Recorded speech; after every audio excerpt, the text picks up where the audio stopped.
എറണാകുളം കൂത്താട്ടുകുളത്ത് ബാറിൽ സംഘർഷം. യുവാക്കൾ എയർ ഗണ്ണ് കൊണ്ട് മധ്യവയസ്കന്റെ തലയ്ക്ക് അടിച്ചു പൊട്ടിച്ചു. സംഘർഷത്തിൽ 3 പേർക്ക് പരിക്കേറ്റു. വിവരങ്ങളുമായി സഹിൻ ആന്റണി ഉണ്ട്. സഹിൻ, ഇത് എപ്പോഴാണ് ഈ സംഭവം? പരിക്കേറ്റവരുടെ പേര് വിവരങ്ങൾ മനസ്സിലായിട്ടുണ്ടോ? ഇദ്ദേഹത്തിന് ഏറ്റ പരിക്കത് ഗുരുതരമാണോ? വിവരങ്ങൾ ഇന്ന് വൈകുന്നേരം 7:30 കൂത്താട്ടുകുളം അമൃത് ബാറിൽ സംഘർഷമുണ്ടായത്. 3 യുവാക്കൾക്ക് പരിക്കേറ്റിട്ടുണ്ട്. 3 പേർ ഈ ബാറിൽ സംഘർഷമുണ്ടാക്കി ഒരാളുടെ തലയ്ക്ക് എയർഗണ്ണിന്റെ പാത്തി കൊണ്ടടിച്ച 3 പേരെ പോലീസ് പിടികൂടുകയും ചെയ്തിട്ടുണ്ട്. അമൽ, ഒപ്പം തന്നെ അവരാച്ചൻ, എൽദോ തങ്കപ്പൻ എന്നീ 3 പേരാണ് കൂത്താട്ടുകുളം പോലീസ് പിടിയിലായിട്ടുള്ളത്. ഇവര് ഇന്ന് വൈകുന്നേരം ബാറിന് സമീപം നിൽക്കുന്ന 3 യുവാക്കളുമായി സംഘർഷത്തിലാവുകയായിരുന്നു. ഇവരെ പിന്നീട് കൂത്താട്ടുകുളത്തെ സ്വകാര്യ ആശുപത്രിയിൽ പ്രവേശിപ്പിക്കുകയും ചെയ്തു. എന്തായാലും പോലീസ് വിശദമായി തന്നെ അന്വേഷിച്ചുകൊണ്ടിരിക്കുകയാണ്. സഹിൻ ആന്റണിയാണ് വിവരങ്ങൾ നൽകിയത്.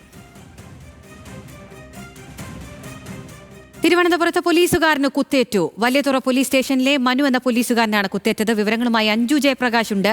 അഞ്ജു, ഗുരുതരമായ സംഭവമാണ് ഉണ്ടായിട്ടുള്ളത്. ആരാണ് കുത്തിയത്? അക്രമിയെ പിടികൂടാൻ കഴിഞ്ഞിട്ടുണ്ടോ? പോലീസുകാരന്റെ ആരോഗ്യനില എങ്ങനെയാണ്?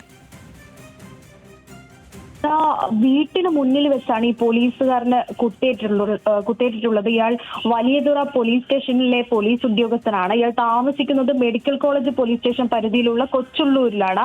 അവിടെ വീട്ടിന് മുന്നിൽ വെച്ചാണ് ഇയാൾക്ക് വയറ്റിനും അതുപോലെ വയറിന്റെ 2 ഭാഗങ്ങളിലായിട്ട് കുത്തേറ്റ് ഇയാൾ നിലത്തേക്ക് വീഴുന്ന സ്ഥിതിയിലുണ്ടായിരുന്നത്. തുടർന്ന് നാട്ടുകാർ ചേർന്ന് ആശുപത്രിയിലേക്ക് എത്തിക്കുകയായിരുന്നു. എന്തായാലും ഇപ്പോൾ ഇയാളെ മെഡിക്കൽ കോളേജ് ആശുപത്രിയിൽ പ്രവേശിപ്പിച്ചിട്ടുണ്ട്. ആരാണ് കുത്തിയത് എന്നതിനെ സംബന്ധിച്ച് നിലവിൽ വിവരങ്ങളൊന്നും ഈ നിമിഷം ലഭ്യമായിട്ടില്ലെന്നാണ് മെഡിക്കൽ കോളേജ് പോലീസ് പറയുന്നത്. ഇയാൾ 2-3 ദിവസമായി വലിയതുറ സ്റ്റേഷനിൽ അവധിയായിരുന്നു. സ്റ്റേഷനിൽ പോയിട്ടുണ്ടായിരുന്നില്ല. അപ്പോൾ ഇന്ന് വീട്ടിൽ നിന്ന് പുറത്തേക്ക് ഇറങ്ങിയതായിരുന്നു. ആ ഘട്ടത്തിലാണ് ഇയാൾക്ക് കുത്തേറ്റിട്ടുള്ളത് എന്നതാണ് നിലവിൽ ഇപ്പോൾ പോലീസ് പറയുന്നത്. എന്തായാലും രാത്രി 10:30 ഈ സംഭവം നടക്കുന്നത്. ഉടൻ തന്നെ ഇയാളെ മെഡിക്കൽ കോളേജ് ആശുപത്രിയിൽ എത്തിക്കുകയായിരുന്നു. അഖില, അഞ്ജു ജയപ്രകാശാണ് വിവരങ്ങൾ നൽകിയത്.